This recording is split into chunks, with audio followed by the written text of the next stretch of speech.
की माया जाल में उलझ करके ऐसे टूट गए हैं। क्या करोगे? न सत्संग की फुर्सत है, न मंदिर में जाने की, न कभी देश के हित में कोई साधन है। अरे माया नगरी में ऐसे उलझ गए हो ये किसी दिन व्यर्थ करके, बेकाम का करके बिल्कुल बेकार कर देगी। ये मेरे प्रिय परिवारजनों, आपने अपने को संवरने का समय है। अगर संवर सकते हो तो संभाल लो, वरना मानव जीवन व्यर्थ जा रहा है। इसकी कोई कीमत और कदर आपने नहीं पहचानी है। साधु संत और महापुरुष क्या क्या नहीं दे सकते हैं, लेकिन लेने के लिए भाव चाहिए। आपके पास श्रद्धा चाहिए, आपका पात्र खाली चाहिए और आपके शबरी और प्रहलाद जैसी लगन और श्रद्धा चाहिए। हे मेरे प्रिय परिवारजनों, समस्त देश और सभी परिवार, हमारा देश हमारा परिवार है और अपने परिवार का उत्थान के लिए, अपने परिवार को मार्ग देने के लिए, अपने परिवार को सद्बुद्धि देने के लिए ओम विष्णु हरि घटघटवासी जी ने 3 दिवसीय कार्यक्रम यहाँ लगाया है। और क्या अद्भुत लीला है उस लीलाधर की, और आप उसकी लीला समझ नहीं पा रहे हैं। आपने उसने लीलाधर ने कितना सुंदर आपको एक जीवन दिया है और जीवन के रहस्य में आपको पिछले जन्म के पुण्य के कारण आपको सेवादार बना दिया। आपको सेवादार बनाने का मौका मिल गया और वो इसमें भी क्या करें कि आप सेवादार बनकर के उसका पूर्ण लाभ नहीं उठा पा रहे हैं। अमृत के पौधे के नीचे बैठ करके आप उसकी छाया नहीं ले पा रहे हैं और कलम वृक्ष के नीचे बैठ करके आप अपनी कल्पना पूरी नहीं कर पा रहे हैं। इसमें उनका क्या दोष है? तो आइए मेरे प्रिय परिवारजनों, आपको नाना प्रकार के जागृति देते हुए और मानव जीवन के बारे में आपके इसलिए अवगत कराएंगे। ओम विष्णु हरि घटघटवासी जी आपको इससे जोड़ने के लिए आए हैं जिसने तुम्हें धरती पर बनाकर भेजा है। तरह तरह की वनस्पति देखे कहाँ कार्यक्रम का आयोजन होना था और कहाँ हो रहा है, ये क्या है? और कोई कह देता है कि उनका मामला है, कोई कह देता है उनका नहीं। ये कहीं किसी का नहीं, ये धरती की किस्मत है। और जहाँ कार्यक्रम होना है, जहाँ हमारे महापुरुष और महान भक्तों के दर्शन जिस जगह पर चरण करना है और जहाँ देवताओं का तरह तरह से आगमन होना है, वह भूमि और वो जगह भाग्यशाली है। और जहाँ जहाँ घटघटवासी जी के मुखारविंद से चढ़ना और उनके मुखारविंद के वाणी का अमृत पान जिन जिन की किस्मत में बदा है, वो उनके भाग्य उदय हुए हैं।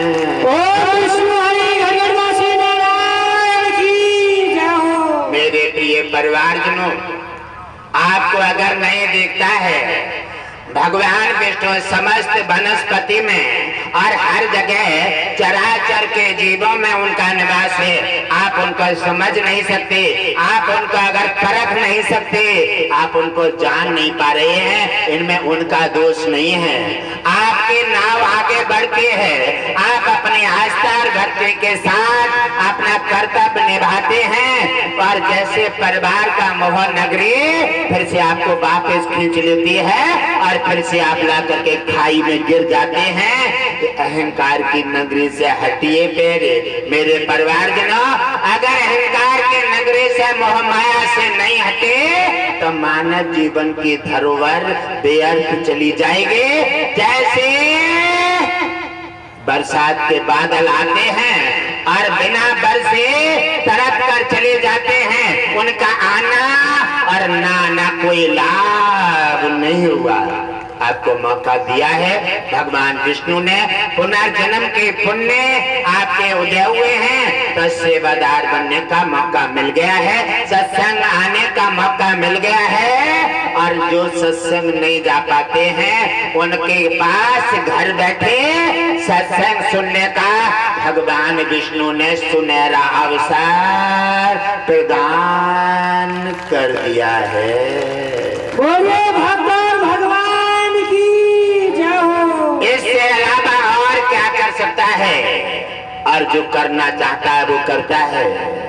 सभी सेवक बड़ी श्रद्धालु और भाव के साथ अपने लगन के साथ अपना कामकाज करते हैं।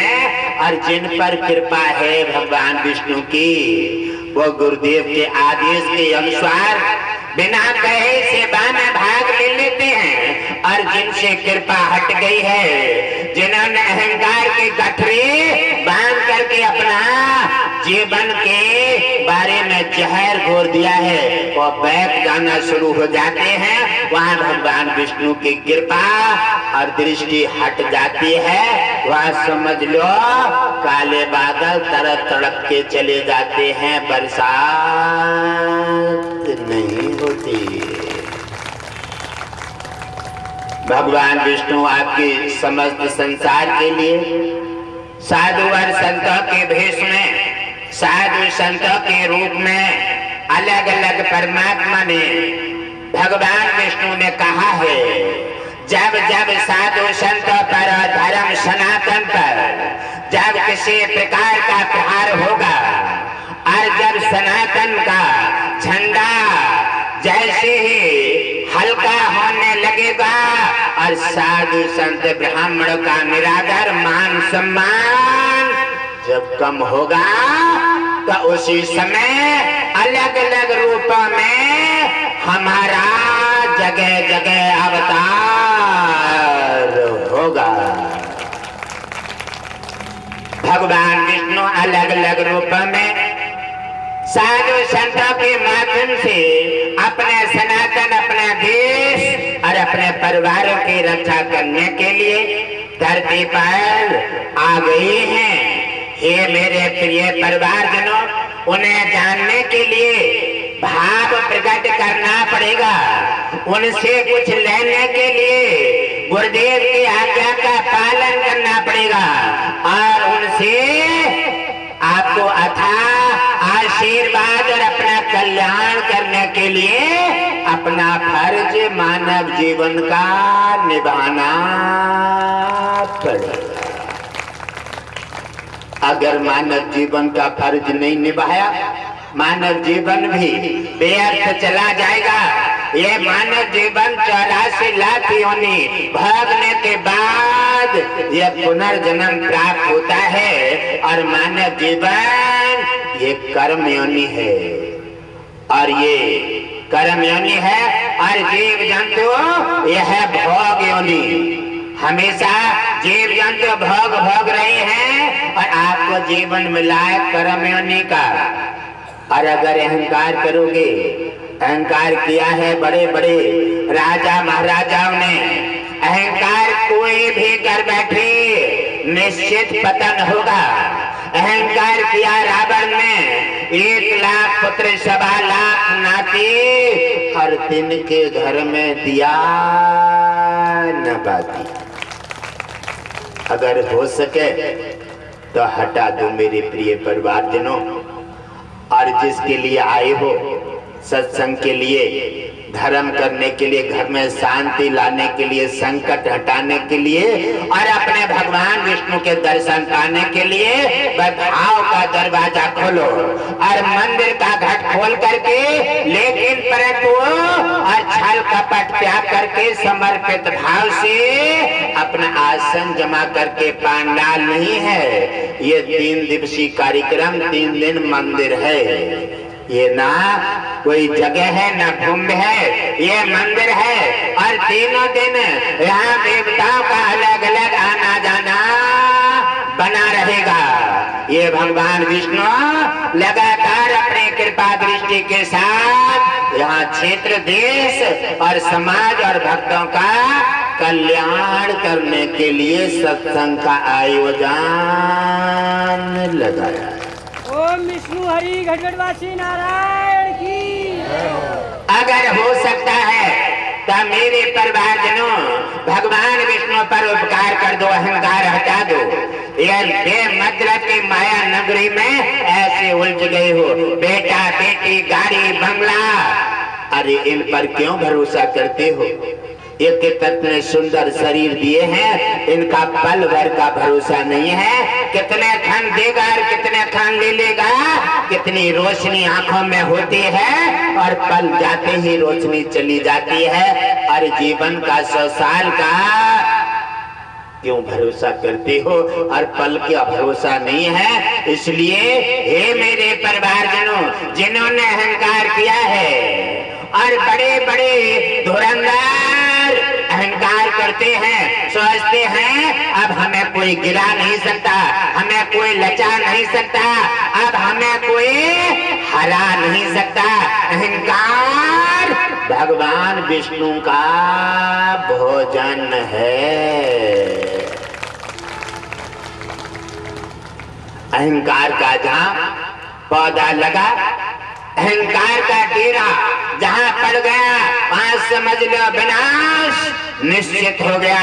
भगवान विष्णु अपना पासा पलट देते हैं और शैतान बुद्धियों को आदेश दे करके पतन कर देते हैं। जैसे क्रोध हमेशा पतन करता है। और बड़े बड़े धुरंधर राजा हुए और आज उन राजाओं को भगवान विष्णु ने अलग अलग अपनी लीलाओं से उनका दुष्ट करके और उन्हें धरती में मिला करके उनका समाप्तिकरण कर दिया। अहंकार हटाया और सब कुछ छीन करके उन्हें फिर से कंगाल बना करके धरती पर छोड़ देते हैं। हे मेरे प्रिय परिवारजनों, जो आपने उद्देश्य, आपने संकल्प लिया है और बिना निश्चय के, बिना संकल्प के, बिना अपने अटल निश्चय के बिना हम और आप कुछ नहीं पा सकते। अगर भगवान को हराना चाहते हो, उन्हें पाना चाहते हो, उन्हें पौधे से प्रकट करना चाहते हो, उन्हें इस खंबे से प्रकट करना चाहते हो और उन्हें इस मानवों में अगर देखना चाहते हो तो भाव प्रकट करो और निश्चयवादी हो जाओ और हर किसी में अपना भाव प्रकट करके भगवान विष्णु के भाव के साथ देखो और वही दर्शन मिलेंगे, तुम्हारा कल्याण हो। ओम विष्णु हरि घटघटवासी नारायण की जय हो। अहंकार राजा रंक भिखारी किसी के अंदर जन्म ले पतन कर देता है। और गुरुदेव का निश्चय है कि मेरे प्यारे, अगर अपने जीवन में, परिवार में खुशियां लाना चाहते हैं, आप गुरुदेव के मुखारविंद से अमृत पान करना चाहते हैं। अमृत पान करने का मतलब है अपना अहंकार हटाओ। अहंकार नहीं हटा तो अहंकार जिन्होंने धारण किया है उनके जाकर देखो और उनका पंथ के खो जाता है। जिनके पीछे सेवा छोड़ देते हो, जिनके पीछे अहंकार कर रहे हो, अरे वो उनका भरोसा क्या? तुम जिस शरीर में रह रहे हो प्यारे, इसका कोई भरोसा नहीं है। सामान है 100 साल का और पल की खबर नहीं। इसलिए मेरे प्रिय परिवारजनों, लौट करके अपने को थाम लो, अपने को संभाल लो, अपने को देखो, अपने को देखो, अपने भगवान विष्णु को देखो और गुरुजनों के साथ तुमने नामदान लिया है और गुरुजनों के बात पर ध्यान रखें। अगर ये सोचोगे गुरुदेव ने कोई तुम्हें आदेश दिया और आपने आदेश का पालन नहीं किया तो आपकी 1 महीना की भक्ति, दान, पुण्य, सेवा सब निष्फल हो जाता है। बिना गुरु के आदेश का पालन किए हुए वो भक्त समझो भक्ति मार्ग से भटक करके और संकट के मुंह में चला जाता है।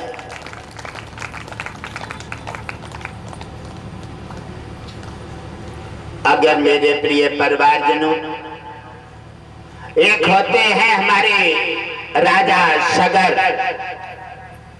और राजा सगर इतने बलशाली राजा हो गए, उनके 60,000 पुत्र थे। और 60,000 पुत्र जिसके यहाँ इतना बड़ा परिवार हो जाए, वो धरती पर पैर कहाँ रखेगा? भगवान विष्णु कहते हैं, देता हूं मैं, लेता हूं मैं, और समस्त वनस्पति में अपना चैतन्य स्वरूप परमात्मा मौजूद है, और अहंकार तुम करते हो। इसका मतलब है आपके पास कुछ है भी नहीं, अहंकार व्यर्थ कर रहे हो। इसका मतलब है कि तुम्हें जो दिया है उसको बर्बाद करके, उसको खत्म करके मिटना चाहते हो। राजा सगर के 60,000 पुत्रों का जब अहंकार हुआ है, और राजा सगर ने सोचा मुझे कोई भी हिला नहीं सकता, और अब मुझे कोई भी हराने वाला धरती पर पैदा नहीं है। और जब राजा सगर को अहंकार होता है, और राजा सगर ने यज्ञ की स्थापना कर देते हैं, और यज्ञ का घोड़ा अपनी जानकारी के लेके छोड़ देते हैं कि देखो मेरे समान कोई राजा है या नहीं है। भगवान विष्णु कहते हैं कि अहंकारी को मैं ऐसे मिला देता हूँ मिट्टी में, जैसे ओला धरती पर आता है और हवा लगते ही पानी में मिल जाता है। जैसे बरसात होती है, गर्दा होती है, और बरसात होते ही मिट्टी धुल करके नीचे आ जाती है, ऐसे ही नशा उतार देता है। ऐसे ही परिवार का, दौलत का और सुंदरता का नशा उतार करके और बहा मिला देता है शमशान में। एक इतनी मिट्टी रेत बना करके और धूल बनाकर उड़ा देता है। अरे सामान 100 साल का है और पल की खबर नहीं, पता नहीं अहंकार क्यों करते हो। ये मेरे प्रिय परिवारजनों, अहंकार हटा करके आस्था और गुरुजनों के बाद मुखारबिंद से अमृत पान करें, तुम्हारा निश्चित कल्याण होगा। भगवान विष्णु का 3 दिनों में तुम्हें अनुभव हो जाएगा, और भगवान विष्णु सपने में आएंगे और आकर के तुम्हारी अनुभव में आएंगे, तुम्हारे विश्वास में आएंगे। मेरा भगवान विष्णु जर्रे जर्रे में, श्वास श्वास में मौजूद है। आप देखिए, झांकिए, विश्वास कीजिए और भरोसे के साथ बढ़िए, तुम्हारा कल्याण।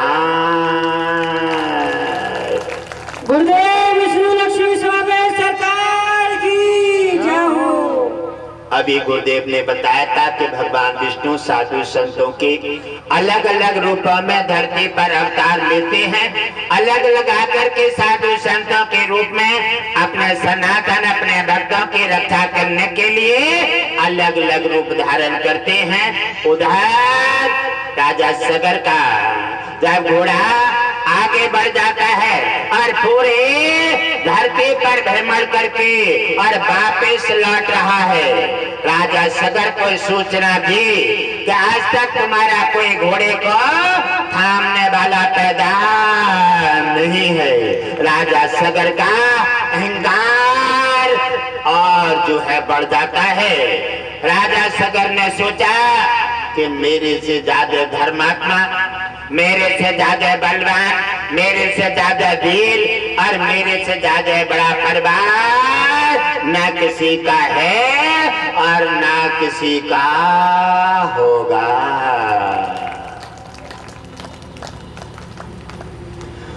लक्ष्मी कह रही है भगवान विष्णु से, हे नाथ, ये क्या हो रहा है? राजा सगर आपका भक्त है और भक्त के अंदर अहंकार का पौधा जन्म ले रहा है। भगवान विष्णु ने कहा, हाँ लक्ष्मी, तप करके राज और राज करके नरक। जब व्यक्ति कहीं या संत के करीब बढ़ जाता है या फिर भगवान का भक्त बन जाता है, और जब भक्ति का किसी प्रकार से जाने का अहंकार होने लगता है, वो अपराध करने लगता है, आज्ञा के उल्लंघन करने लगता है, तो उसके अंदर अहंकार का एक पौधा जन्म ले लेता है। ये पौधा जैसे सगर के पास अहंकार का एक बीज पड़ गया है। लक्ष्मी कह रही है, हे नाथ, आखिर राजा सगर का क्या होना है? ये कहने लगे, लक्ष्मी, अभी पौधा का बीज पड़ा है, अब पौधा जमेगा, जब बड़ा होगा और जब पौधे के साथ जब फल आएगा तो उसके बाद तुम्हें दिखाई देगा। हे लक्ष्मी, ध्यान देकर सुनो, बड़ी रोचक कथा है और इसका आनंद आएगा। लक्ष्मी जी कह रही है, हे नाथ, आपकी हर लीला में, हर कथा में और हर तुम्हारे भक्तों के और तुम्हारे बीच में आनंद आता है। हे नाथ, उसके आनंद की कोई सीमा नहीं है। राजा सगर आगे चले जाते हैं और उधर देवर्षि नारद को जानकारी हो जाती है कि राजा सगर का ये घोड़ा छोड़ा हुआ है, ये कोई पकड़ने वाला पैदा नहीं है। और उधर देवर्षि नारद ने कहा कि मेरी माँ श्राप के कारण सरस्वती ने और उन्होंने पार्वती ने श्राप दे दिया है और श्राप की खातिर वो धरती पर हैं और जब तक गंगा जी धरती पर नहीं आएंगी तब तक हमारी माँ का उद्धार नहीं होगा। सत्संग में किसी की संकट और परेशानी में क्या ये कारण होते हैं? बिना कारण के और बिना किसी माध्यम के न तो किसी के कोई सत्संग जाता है न सत्संग लगाता है और कोई न कोई समस्या आ रही है, ये न कोई कारण होगा। उसी समय राजा सगर ने जाकर के व्यवस्था को देखा है और उधर देवर्षि नारद ने कहा कि मेरा सामना करना ठीक नहीं है। और देवर्षि नारद को तो आनंद आता है हमेशा उलझाव लगाने से और उन्होंने कहा कि लाठी भी न टूटे और सरप भी मर जाए, ऐसा काम कर दीजिए। और जाकर के देवर्षि नारद ने सोते हुए सरप इंद्र को जाकर के जगा दिया और इंद्र के पास पहुंच जाते हैं और जाकर के अपनी अलग जगाई। और जैसे इंद्र ने देखा कि देवर्षि नारद का आगमन जो है वो कोई साधारण नहीं है, कोई न कोई खतरा है या कोई न कोई कारण है। और देवर्षि नारद को जैसे देखा इंद्र ने प्रणाम किया, आइए मुनिराज, तो ये कैसा आगमन हुआ है? देवर्षि नारद ने कहा कि संतों का तो काम है कि कहीं संकट आ रहा है तो सचेत करना, इसलिए हे देवर्षि नारद संकट। देवर्षि नारद ने कहा, हे इंद्र, संकट का बादल संकेत कर रहे हैं और आप पर गाज गिरने वाली है। और गाज का नाम आया तो इंद्र घबराने लगा, कहने लगा, क्या कहा मुनिराज?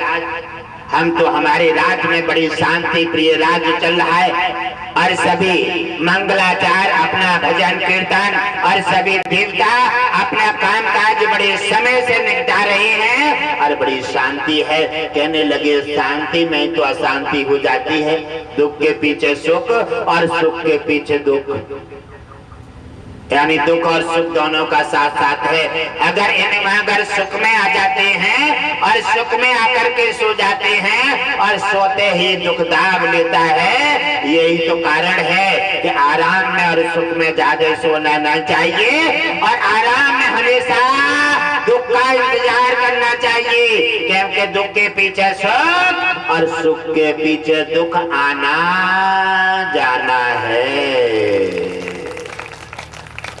सुख मिल जाता है तो बड़ी खुशी मनाते हैं और चार जगह हंसते हैं, चार जगह बैठते हैं। जरा सा संकट आ जाए तो आंसुओं से रोने लगते हैं, घर में बैठ जाते हैं, टूट जाते हैं, बीपी बढ़ जाता है, शुगर बढ़ जाता है, बीमार हो जाते हैं। अरे सुख तुमने झेला है, संकट कौन झेलेगा? दुख और सुख में मानव की परंपरा है कि दुख और सुख में सम रहना चाहिए और दुख और सुख दोनों बर्दाश्त करके भगवान विष्णु की उपासना करके अपना कल्याण करना चाहिए।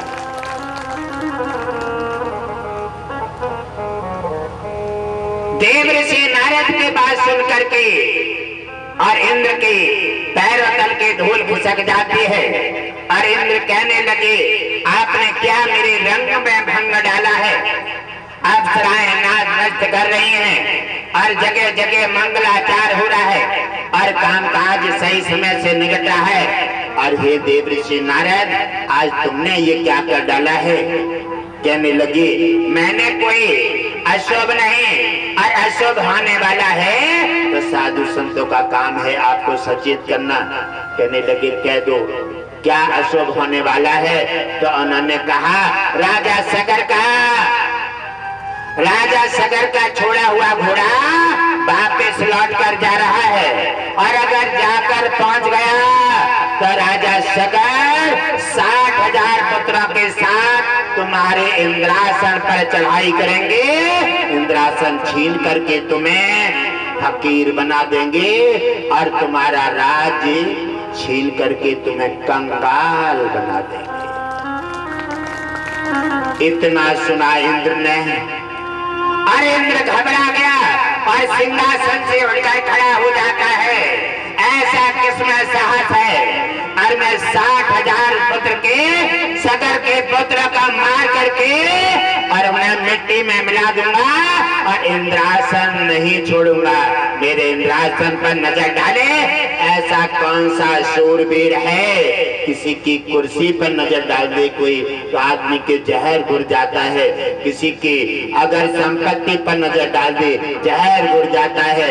ना किसी की कुर्सी है, ना किसी की संपत्ति है, ना किसी की काया और माया है, ये सप्रांत की माया है। सपने दो प्रकार होते हैं, एक जगते पर सप्रांत देख रहे हो, आंखें खुली हैं, और एक सप्रांत सोने के बाद देखते हो, है दोनों सप्रांत।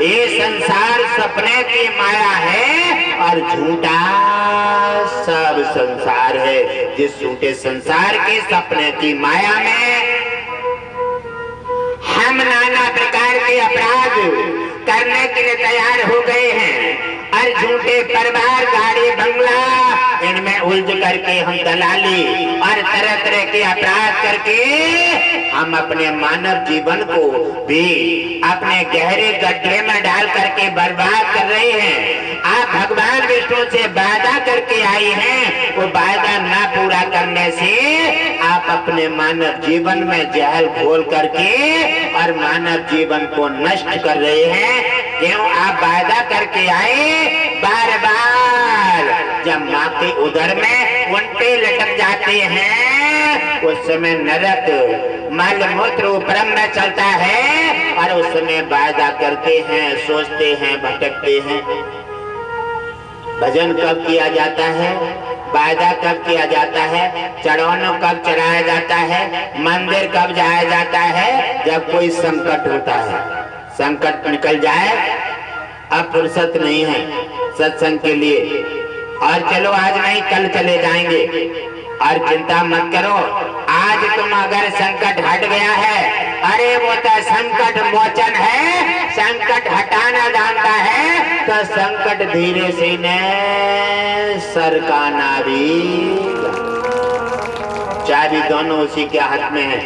आप ये मन समझो कि अब हमारा काम अगर किनारे पे आ गया तो फिर से वही नहीं, अरे वो तो लीलाधर है, उसकी लीला में मदारी मत बनो।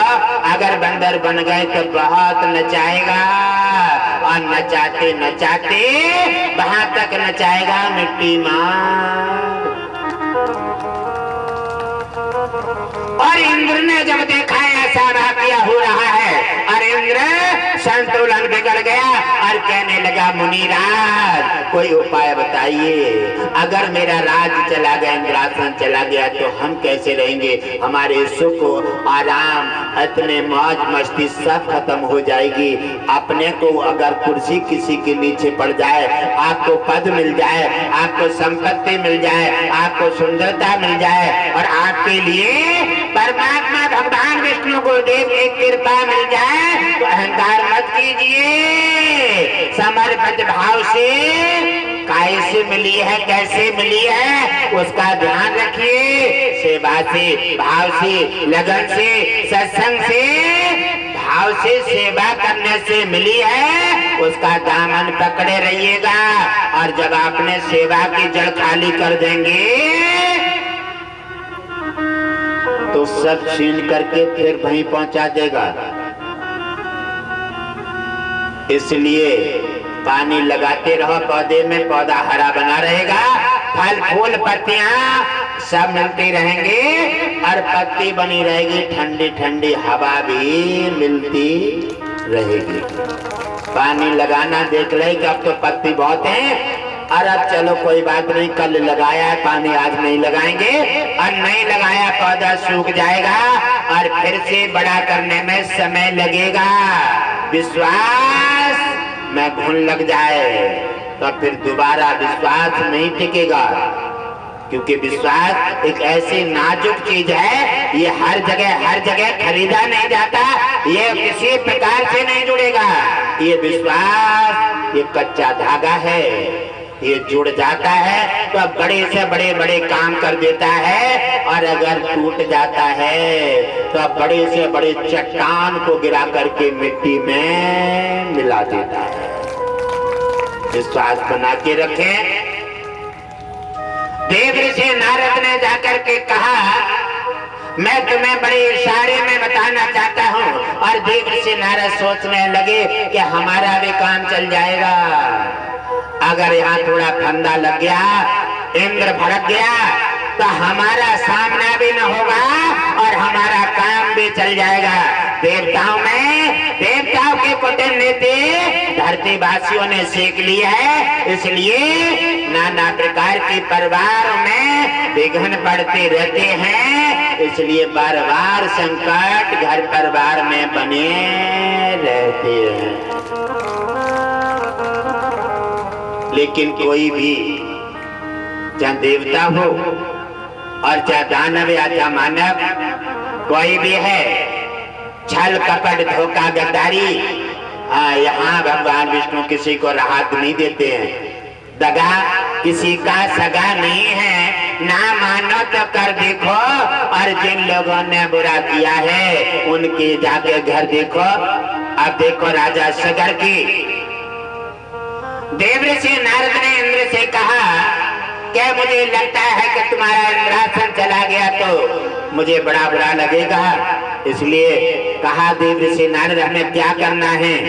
उन्होंने कहा, अभी उनका घोड़ा अभी सीमा से बाहर है, अगर घोड़े के लिए कैसे भी अगर गायब कर दें, वो घाव लगा दें, तो तुम्हारा इंद्रासन बच जाएगा और राजा सगर का अहंकार टूट जाएगा, तुम्हारा इंद्रासन बचेगा, काम चल जाएगा।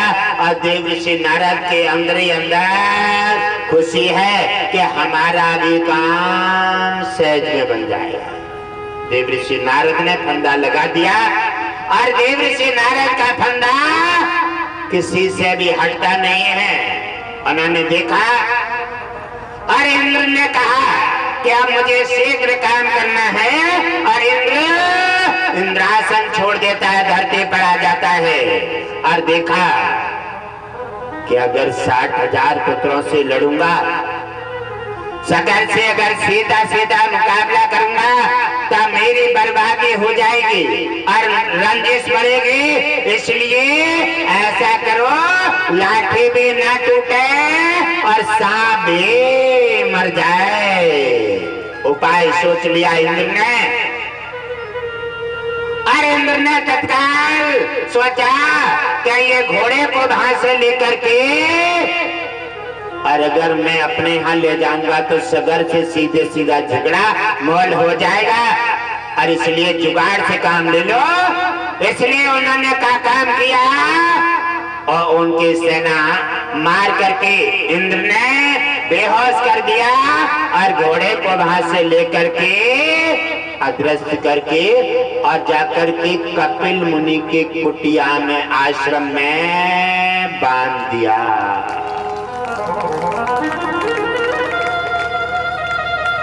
कहने लगे ये फंदा बढ़िया रहा, यहाँ न कोई लाठी लेना है और न कोई युद्ध करना है, जहाँ सहज में युद्ध जीत जाएंगे, क्योंकि साधु संत तो बहुत चट्टान है, इनसे जो भिड़ गया उसका तो बर्बाद होना ही होना है।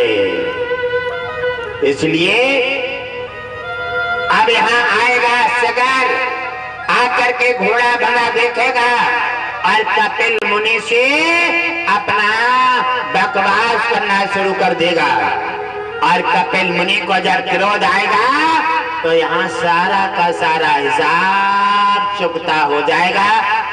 इतना बांध करके भैंसे इंद्र और वापस लौट जाता है और कपिल मुनि अपने आश्रम में ध्यान मगन बैठे हैं। उन्हें कोई पता ही नहीं है कौन घोड़ा लाया कौन बांध गया, क्योंकि दुष्ट हमेशा छल कपट धोखा और गद्दारी ये चलते रहे हैं और इन्होंने देश के लिए खोखला बना दिया है। और जो दगा किसी का सगा नहीं है इसका तो निश्चित ही दंड भुगतान करना पड़ता है। और राजा सगर को पता चला कि हमारा घोड़ा मैं सैनिक के साथ कैद है, यह कौन सा वीर पैदा हो गया जो हमारी सेना के साथ जिसे अपने प्राणों का मोह नहीं है और हमारी सेना के साथ घोड़े को गायब कर दिया है। धरती निकल गई, कहाँ गया समझ में नहीं आता है। और उधर 60,000 पुत्रों को आदेश दे दिया, जाओ पुत्रों देखो घोड़ा कौन ले गया है और किसने तुम्हारी चुनौती को स्वीकार किया है। जाकर के चुनौती जाकर के उसे समझा करके युद्ध करके घोड़ा वापस लाओ और अपनी विजय का पताका फैला करके अपना कल्याण करो। 60,000 पुत्र सगर के अपनी टोली बनाकर चल देते हैं तो जगह जगह दुनिया में घूम रहे हैं, न कोई घोड़ा दिखाई देता है और न कोई सेना, पता नहीं लगता है। अगर कहीं मर जाते तो मरे हुए बड़े दिखाई देते और जब जाकर के देखा है तो जितने सैनिक ऐसा बेहोश पड़े हुए हैं और घोड़ा वहां नहीं है। और उसी समय उन्होंने देखा, उन्हें खोजा खोजा चले जाते हैं और जाकर देखा तो घोड़ा के लिए राजा सगर के बेटाओं ने देखा कपिल मुनि के आश्रम में घोड़ा बंधा हुआ है एक पेड़ से। 60,000 पुत्रों का अहंकार था और कहने लगे, वाह मुनिराज, तुम्हें कोई और छोटा पूरा ढूंढने के लिए नहीं मिला और तुम्हें 60,000 पुत्रों की क्या जानकारी नहीं है। जिस राजा के 60,000 पुत्र हैं उनका तुम्हें भय नहीं रहा। और आपने कहा बरैया के छत्ते में हाथ डाल दिया है और आप ध्यान मगन बैठे हैं, आंखें बंद किए हुए। आप कैसे बैठे हैं जैसे कुछ जानते ही नहीं है। तो क्या तुम ये समझ रहे हो कि हम घोड़ा लेकर के ऐसे ही चले जाएंगे और तुम्हें हम दंड नहीं देंगे? और ऋषि राज को कुछ पता नहीं है कौन घोड़ा लाया और कौन बांध गया।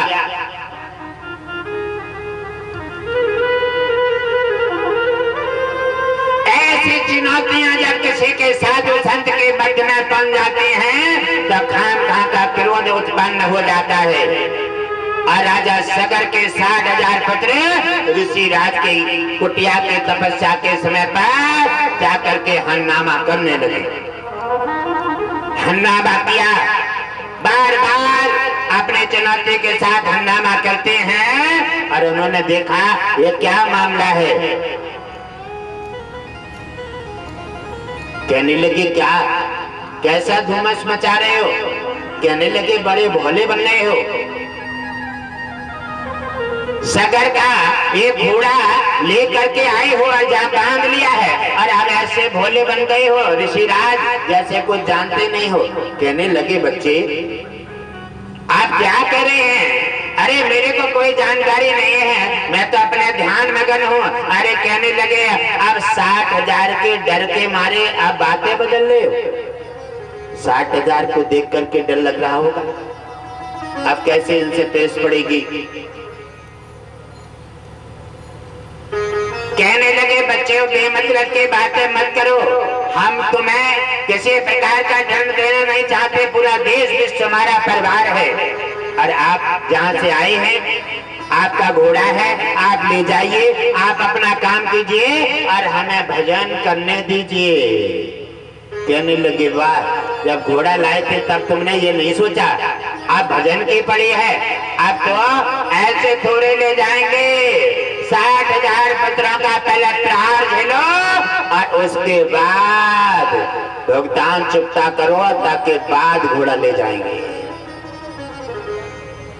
कपिल मुनि ने कहा मुझे लगता है कि तुम्हारे दिमाग पर और तुम्हारे मस्तक पर काल देवता का डेरा पड़ रहा है। कहने लगे वाह, 60,000 के बीच में भी अकेला ऋषि और मुनि अपनी कहती लंबे लंबे बातें मार रहा है।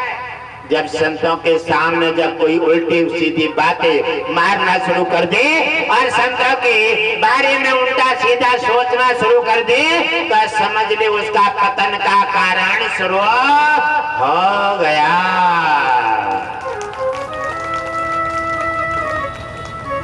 क्योंकि भगवान विष्णु कहते हैं साधु संत और ब्राह्मणों में ही हमेशा मेरा निवास रहता है और जो इनका निरादर करता है उसका बंटा ढाल हो जाता है।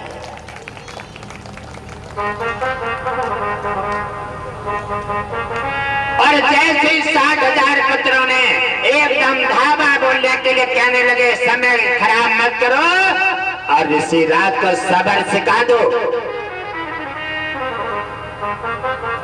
और नहीं जे ऋषि राज किसी राजा पर धावा बोलेंगे और इन्हें अपना बल दिखा दो कि राजा महाराजाओं की ताकत क्या होती है, और ताकत दिखा करके और घोड़ा ले चलो और अपने कामयाबी करो। और 60,000 पुत्रों ने जब धावा बोला है आश्रम पर और ऋषि की तरफ जब उन पर प्रहार करने का, ऋषि राज ने कहा कि तुम्हें अहंकार है 60,000 होने का और तुम्हें अहंकार है अपने राज्य पर। इसका मतलब है साधु संत ब्राह्मण पर प्रहार करोगे। भगवान विष्णु ने तुम्हें 60,000 होने का जो बल दिया है वो साधु संत ब्राह्मण सनातन का निरादर करने के लिए, तुम्हें साधु संत ब्राह्मणों का सम्मान करने के लिए दिया है ये तन मानव जीवन, लेकिन तुम ठीक उल्टा कर रहे हो। अभी मैं तुम्हें समझाता हूँ कि वापस लौट जाओ और मैं तुम्हें क्षमा कर देता हूँ। कहने लगे वाह, क्षमा हमसे मांगोगे या तुम क्षमा करोगे? बलवान हम हैं, अरे तुम अकेले हो और हम 60,000 हैं। बार बार उल्टे बात मारते हैं। ऋषि राज का संतुलन बदल गया और कहने लगे 60,000 का तुम्हें अहंकार है तो लो जाओ, मैं तुम्हें श्राप देता हूँ कि 60,000 भी जल करके भस्म हो जाओ। अग्नि प्रकट हो गए और 60,000 भाई आश्रम में चिता बन गई। समरो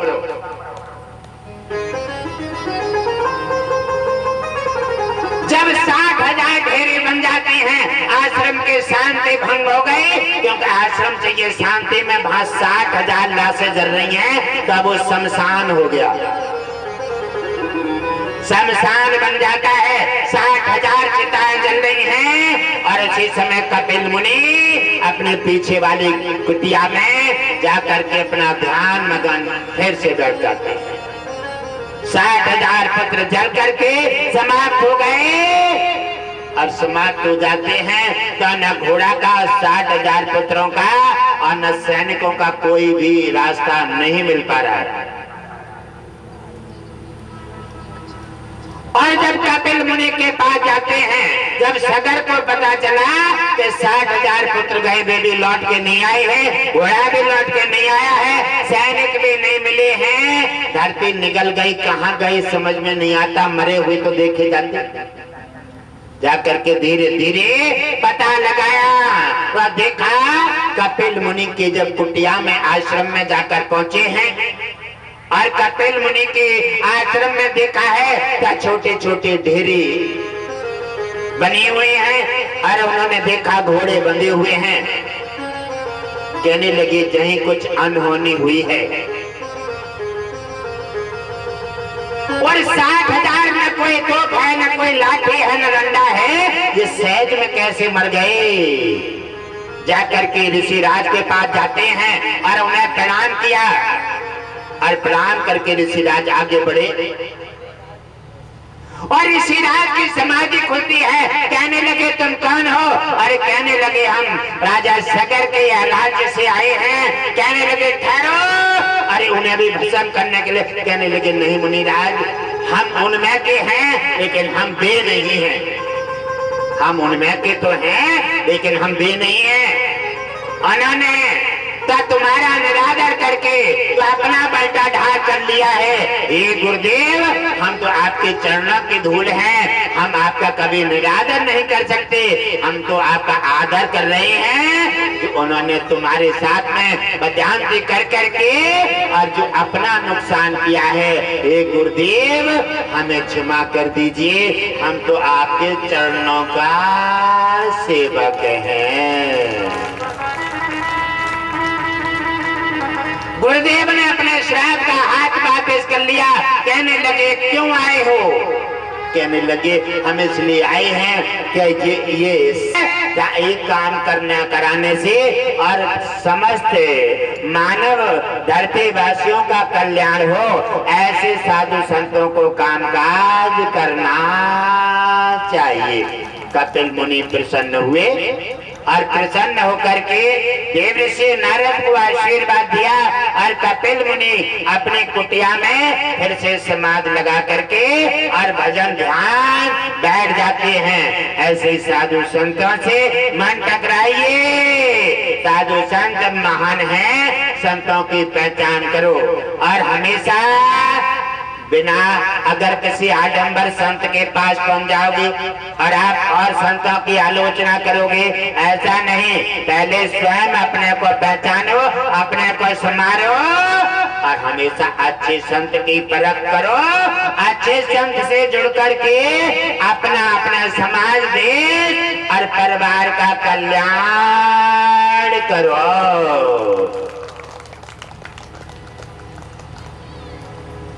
बुराई ऐसे खात्मा कर देती है,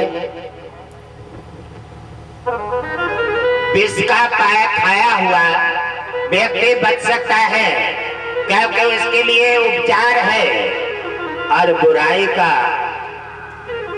खाया हुआ व्यक्ति कभी भी कोई नहीं बचा सकता। बुराई वो विष है, जिस बुराई जिसके शरीर में, जिसके घर में, परिवार में, जिस क्षेत्र में, जिस देश में पनप जाती है, और जहाँ बड़े से बड़े अपराध कर देता है, काय के पीछे, कुर्सी के पीछे, पद के पीछे, और अपने जरा जरा सी दलाली और स्वार्थ के पीछे। अरे मानव बंदे, दुनिया में तुम्हारा कुछ नहीं है, और भरोसा करो, भजन करो, और जो वादा करके आए हो फर्ज पूरा करो। वादा क्या किया था? जन्म जन्म के भागों से, जन्म जन्म के भागों से परदे प्राण पाता है। विष्णु भजन का वायदा करके जीव जगत में आता है। ये किसी एक का नहीं है मेरे प्रिय परिवारजनों। चाहे कोई राजा हो, रंक हो, भिखारी हो, साधु हो, संत हो, समस्त संसार के जीव जंतु, वनस्पति सभी पर भगवान विष्णु का कर है और सभी पर उन्होंने उपकार किया है। और जब उनके किए हुए वचन को जब हम नहीं निभाते, समस्त संसार जितनी वनस्पति परमात्मा के में रह रहे, कोई गाड़ी है, कोई बंगला है, कोई मकान में रह रहा है, कोई फल खा रहा है, कोई मेवा खा रहा है, कोई खाना खा रहा है, ये संसार में परमात्मा की रचना है और उसने सर्वस्व दे करके तुम्हें आनंदित किया है। और फिर तुम उसका भजन नहीं करोगे, आप उसका ध्यान नहीं करोगे, आप उसका गुणगान नहीं करोगे, वो आप अपनी दी हुई चीजों को वापस कर लेगा और संसार में बर्बादी शुरू हो जाए। बर्बादी से बचने के लिए एक ही साधन है, भगवान विष्णु लक्ष्मी जी का गुणगान करो और गुरु बनाओ, गुरुजनों का ध्यान करें और उनके बताए हुए आदेश का पालन करें, अहंकार हटा के रखें। अहंकार, छल, कपट, धोखा और स्वार्थ से हटके रहें, तुम्हारा कोई कुछ नहीं बिगाड़ सकता। भगवान विष्णु लक्ष्मी गुरुदेव की कृपा सदा बरसती रहेगी और तुम्हारा कल्याण होता रहेगा। गुरुदेव विष्णु लक्ष्मी स्वामी सरकार की जय। अहंकार राजा ने, आप देखें, सगर का अहंकार पल भर में खत्म हो गया और 60,000 पुत्र जरा देर में मिट्टी में मिल गए। राजपाट सब अहंकार खत्म हो गया, सब जहाँ के तय नष्ट हो गया। ऐसे ही सब जितना भी है सब पल भर की माया है। ईश्वर चाहे तो मिट्टी में मिला सकता है और ईश्वर चाहे तो महान बना सकता है। उस ईश्वर का धन्यवाद दीजिए और गुरु का सहारा लेकर के दान सेवा भक्ति में समर्पित भाव से सेवा करें, आपको निश्चित फल मिलेगा, आपका उद्धार होगा। और सत्संग में हमेशा सहायता करें। सत्संग कोई कराए या सत्संग कहीं हो रहा है, सत्संग एक अमृत वर्षा है। सत्संग की एक बात भी अगर कानों के माध्यम से अगर हमारे शरीर के अंदर चली जाती है तो हमारे सब पाप नष्ट हो जाते हैं और हमें सब पाप नष्ट होते हैं और सब पुण्य हमारे हृदय में धारण हो जाते हैं। ऐसी कोई वस्तु ऐसी नहीं है, इसलिए सत्संग कोई करा रहा है, कहीं हो रहा है, सत्संग में अगर सहयोग ना कर सके तो सत्संग में कभी भी, वैसे तो कहा है कि सत्संग जहाँ हो रहा है, सत्संग में हर प्राणी को सहयोग करना चाहिए, तन से, मन से और धन से।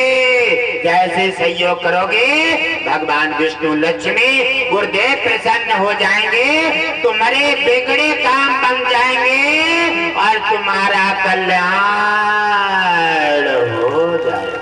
बोलिए सच्चे दरबार की जय।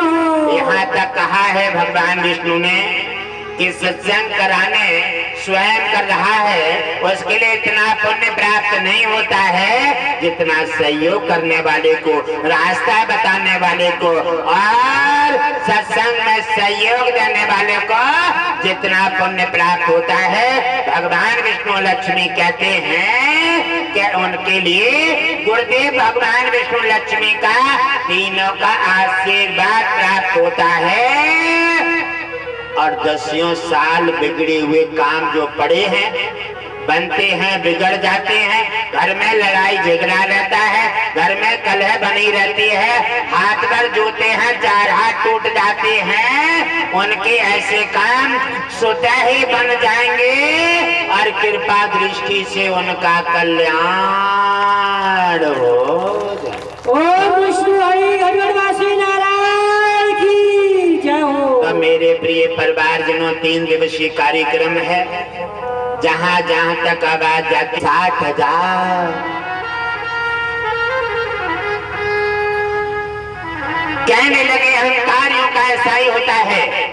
60,000 ने आकर के मेरे पर अपना धावा बोल दिया और 60,000 मुझे अपना बल दिखाना चाहते थे। मैंने बहुत समझाया, और मुझे पता नहीं घोड़ा कौन बांध गया कौन नहीं बांध गया है, मुझे कोई जानकारी नहीं है। मैं बार बार कह रहा हूँ इसका मुझे कोई पता नहीं है। संसार को क्या चाहिए? प्रूफ। अब प्रूफ जो है घोड़ा बना हुआ है, लेकिन ऋषिराज की कोई कमी नहीं है। लेकिन फिर भी 60,000 पुत्रों ने कमी का आभार बनाया। ऋषिराज को क्रोध आ गया और मैंने 60,000 पुत्री एक साथ भस्म कर दी। इसलिए 60,000 जल करके ये मिट्टी है, ये सब बांध के घर ले जाओ। आंखों में आंसू भरे हैं, क्या कर सकते हैं? क्या कहने लगे, अगर हम कुछ कहते हैं, अगर उनके तरह नादानी करते हैं तो हमारा भी ढेर हो जाएगा। क्योंकि ऋषिराज इस समय क्रोध में है और ऋषि चाहे संत है, संत बचपन से साधु है, ब्राह्मण शरीर है, वो चाहे कुछ भी कर सकता है और कुछ भी प्रसन्न होकर के तुम्हें दे सकता है। बोलिए संत भगवान की जय हो। क्योंकि भगवान विष्णु भी संत ब्राह्मणों के चरणों में हृदय में निवास करते हैं और लक्ष्मी सहित उन्होंने अपना निवास ले लिया है।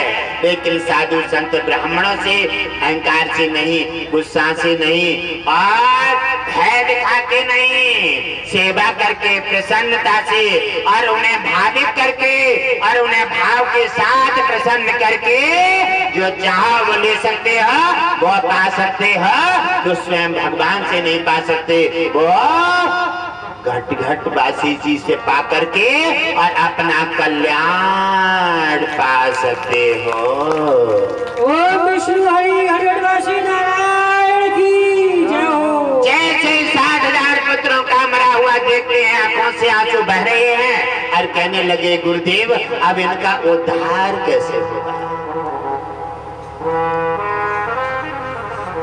अब जो हुआ वो हुआ, अब इनका उद्धार बता दीजिए। यही होता है दुनिया का। बड़े बड़े लाडले और बड़े बड़े सुंदर बड़े बड़े धनपति मर करके किसी समय शिकार बन जाते हैं और लौट करके ये आता है कि अब चलो जो होना था वो हो गया, जलाकर छुट्टी कर दो। दुनिया का खेल बड़ा विचित्र है और ये विचित्र माया में जो हमेशा सपने की माया है, इसमें दुनिया कितनी बिजी हो गई है। सत्संग को फुर्सत नहीं है, भजन को फुर्सत नहीं है, दान को फुर्सत नहीं है, सेवा को फुर्सत नहीं है। काय को फुर्सत है? ये गाड़ी बंगला कुटुंब परिवार सब में यही मिले हैं और सब यही छूटेंगे। यह है संसार, सपने की माया। उससे हट करके आप अपने कर्तव्य का पालन करें और गुरुदेव के मुखारविंद से उतरते हुए अमृत पान करें। इससे तुम्हारा कल्याण होगा। बोलिए सच्चे दरबार की जय हो। उसी समय उन्होंने बताया कि अगर जानकारी लेना चाहते हो 60,000 की, तो इनका तर्पण उद्धार अब ऐसे नहीं हो पाएगा, सहज नहीं है। एक नहीं है, दो नहीं है, 60,000 है और 60,000 प्रेत बन जाएं, 60,000 आत्मा जिस घर में गांव में घुस जाएं, वह गांव को और तो बर्बाद कर देंगे। कहने लगे ये कैसे अपना समय काटेंगे? और हे गुरुदेव सरल कोई उपाय बताइए, आप तो दीनों के दाता हैं, दया कर दीजिए। और रो करके उनके चरणों में गिर गए। गुरुदेव ने उठा करके उनके आंसू पोंछे, क्योंकि गुरुदेव तो दया की खान है। दया वहीं मिलती है जहाँ प्रसन्नता और भाव हो जाता है। आप अहंकार में, हट से और क्रोध से, छल से, कपट से झुकाना चाहें तो साधु कभी नहीं झुक सकता और तुम्हारा नुकसान होने लगेगा। इसलिए गुरुदेव कहते हैं अपने को संभालिए, अहंकार हटाइए, भाव और श्रद्धा के साथ अपने गुरुदेव और भगवान विष्णु के प्रार्थना कीजिए और गुरुदेव के उतरते हुए अमृत पान कीजिए, जिससे तुम्हारा, तुम्हारे परिवार, देश और समाज का कल्याण होगा। सत्संग है शांति। सत्संग जहां लगता है वहां किसी को किसी प्रकार का कष्ट नहीं होना चाहिए। सत्संग जो आ रहे हैं भक्त, अपने रास्ता से अपने साइड में चलना चाहिए और कभी भी इधर उधर कि कोई भी चीजें खाना इस्तेमाल नहीं करना चाहिए। और जहाँ जाना भी है तहाँ 2, 4, 6 इकट्ठे होकर जाना चाहिए। एक एक कहीं भी न जाएं, न रोड क्रॉस करें और बड़ी सावधानी के साथ भाई बहन के साथ अपनी टोली बनाकर जाएं और एक साथ किनारे से निकले। आप अपनी भी हेल्प करें और दूसरे की भी हेल्प करें और आप अपना कल्याण करें। सत्संग में कोई किसी प्रकार का विघ्न नहीं होना चाहिए और सत्संग सुनने वाले, सत्संग कराने वाले और सेवक सभी मिलकर के एक परम पिता की संतान है, बड़े हिल मिल करके कामकाज करना चाहिए। सत्संग जहाँ लग गया है वहाँ किस्मत है। अरे ये किस्मत, सेवा करने का मौका मिल गया है, पानी की सेवा, लाइट की सेवा और जो भी सेवा में भाग लेना चाहें, भगवान विष्णु लक्ष्मी प्रसन्न होकर के उनका कल्याण करेंगे। गुरुदेव विष्णु लक्ष्मी स्वामी सरकार की जय हो। आप ये चाहें कि हम सेवा कर रहे हैं, हमें फल मिल जाए। सेवा का फल ऐसे नहीं मिलता है। आप सेवा कीजिए और फल की चिंता मत कीजिए। आप अच्छा करेंगे भाव के साथ, सत्संग का आनंद लेंगे। सत्संग का आनंद सुते ही आपकी सेवा आपके खाते में एडवांस हो जाएगी, उसी से तुम्हारा कल्याण हो जाएगा। ओम विष्णु हरि हरिवंश नारायण की जय हो। और उसी समय उन्होंने कहा कि इन 60,000 पुत्रों का तर्पण सहज नहीं है। अब जाकर के तपस्या करके और गंगा जी लाने पड़ेंगी धरती पर, और गंगा सहज आ नहीं सकती। पहले भगवान विष्णु की तपस्या करो, प्रकट होंगे। उसके बाद भोलेनाथ की तपस्या करो, प्रकट होंगे। और उसके बाद गंगा जी की कई बार तपस्या कड़ी करने पड़ेगी और तब गंगा आएंगी और तब 60,000 पुत्रों का तरण होगा। कहने लगे गुरुदेव, इतनी कठिन तपस्या कौन कर सकता है और इतनी किसके पास क्षमता है? कहने लगे हैं, अरे जो कारण बनता है उस कारण की औषधि पहले तैयार हो जाती है। तपस्या कर सकता है, उसका नाम है भागीरथ। भागीरथ तपस्या करेगा और भागीरथ इसीलिए धरती पर आया है और वो भक्त है भगवान विष्णु का।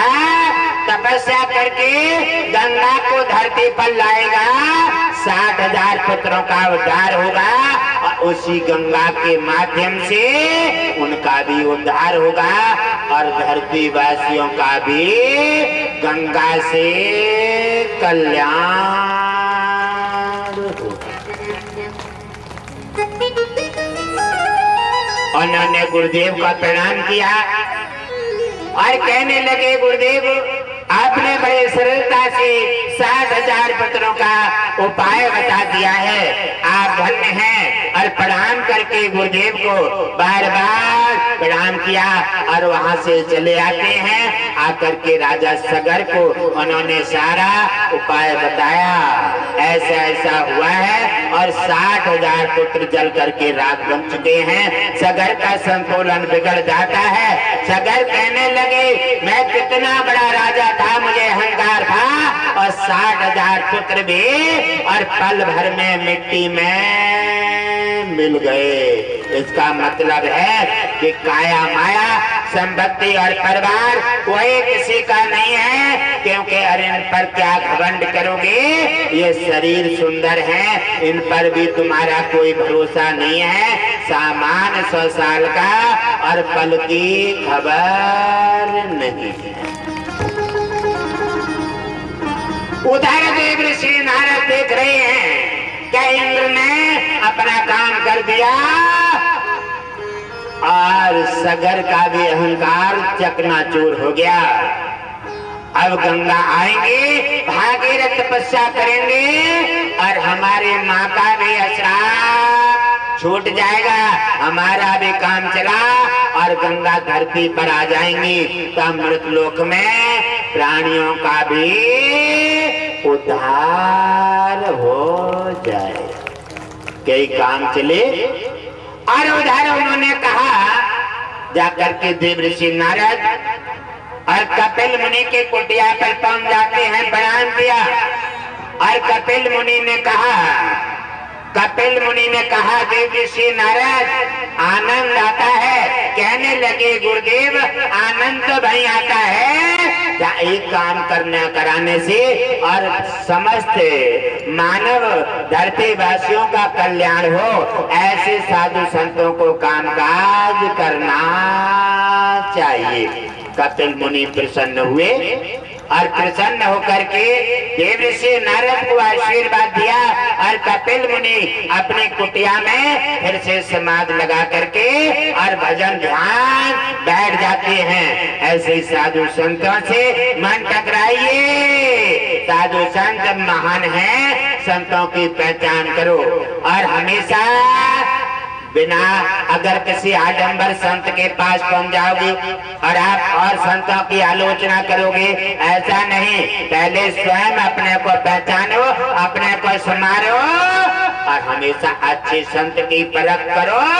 अच्छे संत से जुड़ करके अपना अपना समाज, देश और परिवार का कल्याण करो।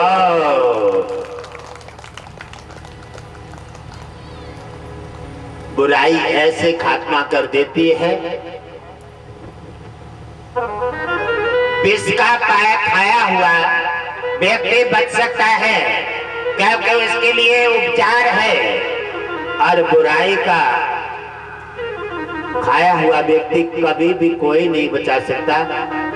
बुराई वो विष है, जिस बुराई जिसके शरीर में, जिसके घर में, परिवार में, जिस क्षेत्र में, जिस देश में पनप जाती है और जहाँ बड़े से बड़े अपराध कर देता है, काय के पीछे, कुर्सी के पीछे, पद के पीछे और अपने जरा जरा सी दलाली और स्वार्थ के पीछे। अरे मानव बंदे, दुनिया में तुम्हारा कुछ नहीं है और भरोसा करो, भजन करो और जो वादा करके आए हो फर्ज पूरा करो। वादा क्या किया था?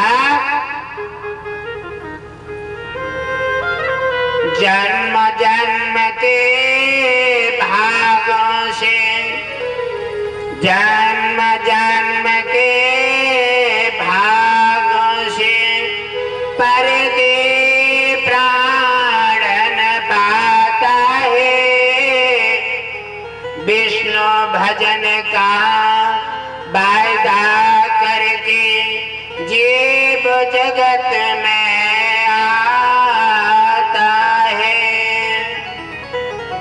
ये किसी एक का नहीं है। मेरे प्रिय परिवारजनों, चाहे कोई राजा हो, रंक हो, भिखारी हो, साधु हो, संत हो, समस्त संसार के जीव जंतु वनस्पति सभी पर भगवान विष्णु का कर है और सभी पर उन्होंने उपकार किया है। और जब उनके किए हुए वचन को जब हम नहीं निभाते समस्त संसार जितनी वनस्पति परमात्मा के में रह रहे हैं, कोई गाड़ी है, कोई बंगला है, कोई मकान में रह रहा है, कोई फल खा रहा है, कोई मेवा खा रहा है, कोई खाना खा रहा है, ये संसार में परमात्मा की रचना है और उसने सर्वस्व दे करके तुम्हें आनंदित किया है। और फिर तुम उसका भजन नहीं करोगे, आप उसका ध्यान नहीं करोगे, आप उसका गुणगान नहीं करोगे, वो आप अपनी दी हुई चीजों को वापस कर लेगा और संसार में बर्बादी शुरू हो जाए। बर्बादी से बचने के लिए एक ही साधन है, भगवान विष्णु लक्ष्मी जी का गुणगान करो और गुरु बनाओ, गुरुजनों का ध्यान करें और उनके बताए हुए आदेश का पालन करें, अहंकार हटा के रखें, अहंकार छल कपट धोखा और स्वार्थ से हटके रहें, तुम्हारा कोई कुछ नहीं बिगाड़ सकता। भगवान विष्णु लक्ष्मी गुरुदेव की कृपा सदा बरसती रहेगी और तुम्हारा कल्याण होता रहेगा। गुरुदेव विष्णु लक्ष्मी स्वामी सरकार की जय हो। अहंकार किया, अहंकार राजा ने, आप देखें सगर का अहंकार पल भर में खत्म हो गया और 60,000 पुत्र जरा देर में मिट्टी में मिल गए, राजपाट सब अहंकार खत्म हो गया, सब जहाँ के तय नष्ट हो गया। ऐसे ही सब जितना भी है सब पल भर की माया है। ईश्वर चाहे तो मिट्टी में मिला सकता है और ईश्वर चाहे तो महान बना सकता है। उस ईश्वर का धन्यवाद दीजिए और गुरु का सहारा लेकर के दान सेवा भक्ति में समर्पित भाव से सेवा करें, आपको निश्चित फल मिलेगा, आपका उद्धार होगा। और सत्संग में हमेशा सहायता करें। सत्संग कोई कराए या सत्संग कहीं हो रहा है, सत्संग एक अमृत वर्षा है। सत्संग की एक बात भी अगर कानों के माध्यम से अगर हमारे शरीर के अंदर चली जाती है तो हमारे सब पाप नष्ट हो जाते हैं और हमें सब पाप नष्ट होते हैं और सब पुण्य हमारे हृदय में धारण हो जाते हैं। ऐसी कोई वस्तु ऐसी नहीं है, इसलिए सत्संग कोई करा रहा है, कहीं हो रहा है, सत्संग में अगर सहयोग ना कर सके तो सत्संग में कभी भी, वैसे तो कहा है कि सत्संग जहाँ हो रहा है सत्संग में हर प्राणी को सहयोग करना चाहिए, तन से, मन से और धन से। जैसे सहयोग करोगे भगवान विष्णु लक्ष्मी गुरुदेव प्रसन्न हो जाएंगे, तुम्हारे बिगड़े काम बन जाएंगे और तुम्हारा कल्याण हो जाएगा। बोलिए सच्चे दरबार की जय हो। यहाँ तक कहा है भगवान विष्णु ने कि सत्संग कराने स्वयं कर रहा है, उसके लिए इतना पुण्य प्राप्त नहीं होता है जितना सहयोग करने वाले को, रास्ता बताने वाले को और सत्संग में सहयोग देने वाले को जितना पुण्य प्राप्त होता है। भगवान विष्णु लक्ष्मी कहते हैं कि उनके लिए गुरुदेव भगवान विष्णु लक्ष्मी का तीनों का आशीर्वाद प्राप्त होता है और दसियों साल बिगड़े हुए काम जो पड़े हैं, बनते हैं, बिगड़ जाते हैं, घर में लड़ाई झगड़ा रहता है, घर में कलह बनी रहती है, हाथ पर जूते हैं, 4 हाथ टूट जाते हैं, उनके ऐसे काम स्वतः ही बन जाएंगे और कृपा दृष्टि से उनका कल्याण हो जाएगा।